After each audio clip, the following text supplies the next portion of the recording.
Hey everyone, today I'm going to show you how to change the sidebar of Outlook. Without any further ado, let's get started. First, open your web browser and navigate to outlook.cloud.microsoft. Once you're on the page, log into your Microsoft account. This will load your inbox and give you access to all your email features and customization options. Take a moment to let everything fully load before moving forward. Once your emails have loaded and you can see your inbox, direct your attention to the top right corner of your screen. You'll notice a gear icon there which represents your Outlook settings. Go ahead and click on this icon. This is your gateway to customizing various aspects of your Outlook experience, including the sidebar appearance and functionality.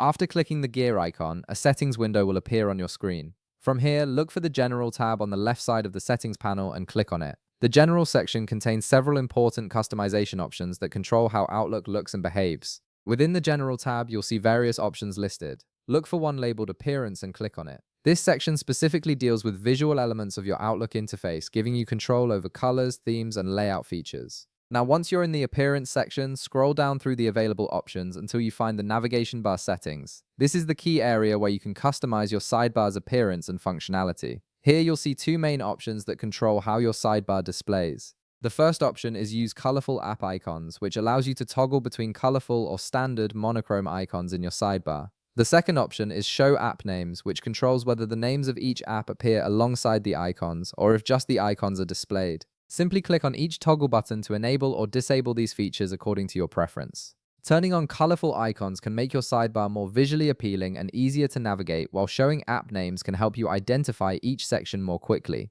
especially if you're new to Outlook. And that's it. You've successfully customized your Outlook sidebar to match your personal preferences and workflow needs. If this video helped you out, be sure to leave a like, subscribe, and I'll see you in the next one.